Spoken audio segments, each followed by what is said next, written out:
Oke teman-teman, masih dalam edisi menjawab pertanyaan teman-teman semua ya. Nanti aku akan coba jawab satu-satu lagi pertanyaan yang udah kalian tulis di kolom komentar. Nanti tak tanyakan langsung ke krunya, nanti biar dijawab langsung sama krunya. Oke gitu ya teman-teman. Ini bis 7338 Surabaya Cilacap sedang parkir di terminal Cilacap. Oke, ikuti terus video ini ya. Di depan sini armada 7338 sedang terparkir, dan ini ada petugas Dishub dari terminal Cilacap yang selalu rutin mengecek kelengkapan kendaraan. Jadi di terminal Cilacap ini selalu diperiksa ya untuk kelayakan kendaraan, dan untuk surat-surat kelengkapannya itu pasti selalu dicek. Dan itu rutin setiap hari. Dan ini yang sedang dicek itu ada armada 7338 Sugeng Rayu, dan Sugeng Rayu termasuk yang tertib administrasi ya. Dari surat-suratnya, kelayakan armada itu sesuai standar, sesuai aturan yang berlaku. Nah itu sedang dicek KPS-nya, surat-suratnya, STNK-nya, semuanya. Jadi detail ya. Gitu teman-teman. Nah itu udah selesai, suratnya udah dikembalikan lagi. Di depan sini ada alat itu yang warna kotak kecil, ada angkanya. Mungkin teman-teman udah banyak yang tahu, atau mungkin ada yang belum tahu, penasaran ini fungsinya apa dan itu sebagai apa. Jadi gini ya teman-teman, ini itu sebenarnya speedometer digital, karena untuk yang manual yang seperti ini bawaan dari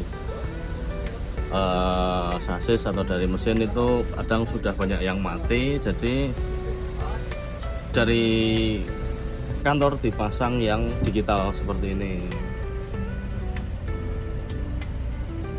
Itu untuk memantau ketika driver mengemudi, tahu kecepatannya di sini ya, karena yang di sini itu kadang ada yang nggak sesuai, ada yang error, ada yang udah mati. Jadi dibuatkan khusus ditaruh di depan sini. Jadi ini bukan GPS ya, GPS ada, cuma nggak ditaruh di sini ya, disembunyikan lah tempatnya, kita nggak tahu, perut pun juga nggak tahu. Jadi ini tuh cuma speedometer digital gitu teman-teman.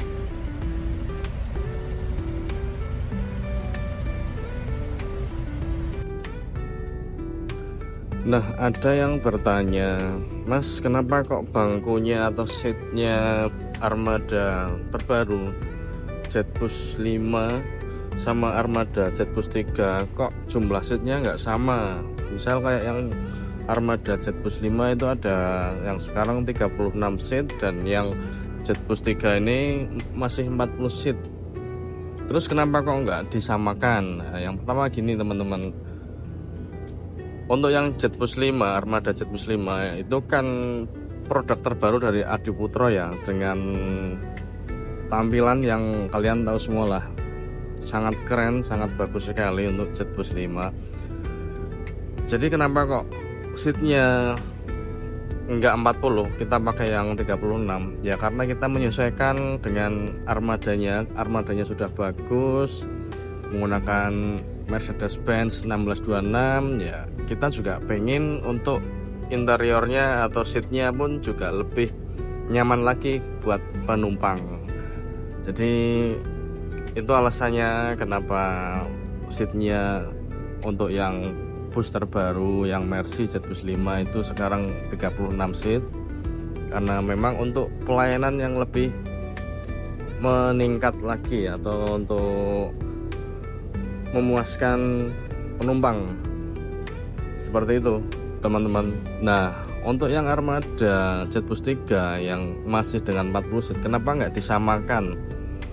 Ya karena kita sementara nggak merubah seat yang sudah terpasang, jadi memang nggak dirubah ya, memang dibiarkan seperti ini. Tapi kedepannya nanti ketika ada bus baru, armada terbaru dari Sugeng Rayu nanti otomatis mengikuti set yang terakhir seperti armada Mercy yang Jetbus 5. Jadi kedepannya 36 seat untuk armada terbaru dari Sugeng Rayu gitu teman-teman.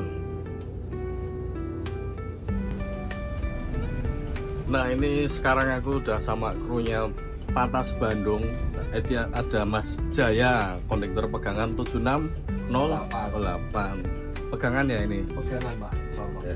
Ini ada yang tanya, Mas, istirahatnya kondektur Bandung itu seperti apa, gimana? Nah ini tak tanyakan langsung sama Mas Jaya, kondektur Bandung. Coba dijawab. Kalau istirahatnya. Untuk istirahat itu ada selah. Jadi penumpang mana yang terdekat, kalau istilahnya dapat penumpang yang turunnya langsung jauh ya itu kita bisa istirahat tidur di bis. Contoh terakhir nurunin penumpang di Buntun, terus nurunin lagi langsung di Tasik, nah itu bisa tidur. Berarti Buntu Tasik digunakan buat istirahat. Sama baliknya arah ke Surabaya juga gitu. Sama. Jadi memanfaatkan waktu luang ketika ada penumpang yang turunnya jauh. Digunakan buat istirahat tidur. Ya. Kalau sampai Bandung istirahatnya berapa jam? Ya. Jamnya ini 7608. Kalau nyampe Bandung kita kalau nggak telat 2 jam istirahat di terminal Cicahem. Ini misalnya ini sampai Bandung jam berapa? Nyampe Bandung ini jam berapa? Jam 4 sore. Terus berangkat sore, lagi jam 7 berangkat. Jam 7 berangkat. Berarti sampai Bandung aktivitasnya ngapain?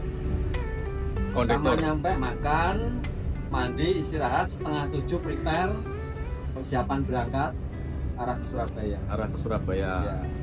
Nanti di jalan ketika nggak ada poin digunakan istirahat. Nanti drivernya yang mengarahkan ya, misal ada poin dari agen, kondekturnya tidur, baru dibangunin ya. Itu bagus. Betul dibangunin. Jadi saling kerjasama ya antara kondektur dan driver itu harus satu irama, harus ya klub. Kalau untuk driver kan 2, ini bisa gantian istirahatnya. Nah ini yang sering ditanyakan kan istirahatnya kondektur. Soalnya kan tahunnya kan Bandung kan jamnya berapa jam dari Surabaya ke Bandung ini? Rata-rata kalau yang lewat bawah sekitar 14 jam. 15 jam.